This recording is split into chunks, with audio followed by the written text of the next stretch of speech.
প্রত্যেকের বিরুদ্ধে যে মিথ্যা গায়েবী মামলা দেওয়া হয়েছে তার প্রতিবাদ করে যে সংগ্রামের মাধ্যমে আজকে যে পরিবর্তন আনা হয়েছে সেই পরিবর্তনের ফসল আমাদের ঘরে তুলতে হবে। আজকে দিনটি আমাদের জন্য নিঃসন্দেহে অত্যন্ত গুরুত্বপূর্ণ এবং একটা উল্লেখযোগ্য দিন। এই দিনে আমরা বাংলাদেশের মানুষেরা দীর্ঘ 9 মাস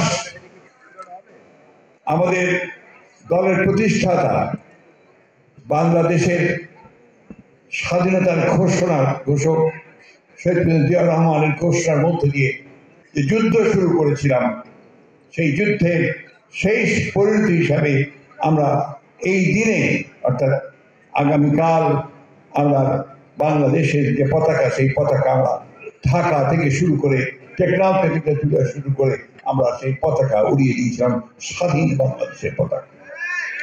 সেই পতাকা ছিল শুধুমাত্র একটা নতুন ভূখণ্ডের পতাকা নয়, সেই পতাকা ছিল একটা জনগোষ্ঠীর আশা আকাঙ্ক্ষার পতাকা।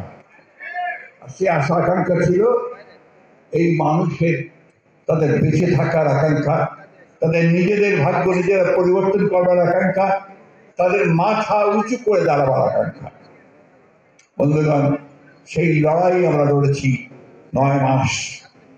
আমরা শহীদ প্রেসিডেন্ট জিয়াউর রহমান সাহেব আমাদের যুদ্ধ শুরু করে দিয়েছিলেন, সেই যুদ্ধে আমরা বিজয় লাভ করেছি। কিন্তু দুর্ভাগ্য আমাদের, অল্প কিছুদিন যেতে না যেতেই আমাদের সেই বিজয়ের যে আনন্দ ম্লান হয়ে গেল। আমাদের যে স্বপ্ন, সেই স্বপ্ন ধূলিসাৎ হয়ে গেল। আমরা দেখলাম আমাদের চোখের সামনে আমাদের যে সমস্ত মানুষের লড়াই করেছে, যুদ্ধ করেছে, তাদেরকে কিভাবে নির্মমভাবে অত্যাচার নির্যাতন করা শুরু হলো। এই বিষয়গুলো আমরা চোখের সামনে দেখেছি যে যারা যুদ্ধ করেছে, সংগঠন করেছে, তাদের পরিবার পরিজনকে, তাদের ভাই বোনদের, ছেলেদেরকে কিভাবে সেই আওয়ামী লীগ যারা সেদিন ক্ষমতায় বসেছিল স্বাধীনতার পরে তারা সেদিন কিভাবে তাদের সমস্ত স্বপ্নকে ভেঙে চুরমার করে দিয়েছে। আমার মধ্যে চোখের সামনে দেখেছি যে সাধারণ মানুষ সেদিন না খেতে পেয়ে রাস্তায় মেয়েরা মায়েরা তারা এক মুঠো ভাতের জন্য ঘুরে বেরিয়েছে, ভাতের ফ্যানের জন্য ঘুরে বেরিয়েছে। আমার চোখের সামনে দেখেছি আমাদের বোন বাসন্তী তার লজ্জা নিবারণ করবার জন্য এক টুকরো কাপড় খুঁজে পায়, মাছ ধরার জাল দিয়ে সে তার লজ্জা নিবারণ করেছে।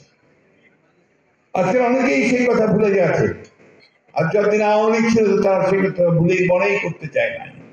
কিন্তু আমরা সেই কথা বলি, কারণ ওই যে 1971 সালের স্বাধীনতা যুদ্ধের এই বিজয়ের দিনে আমাদের সেই সমস্তগুলো সেই দিন থেকেই টুকরো টুকরো হয়ে যাওয়া শুরু হয়েছে।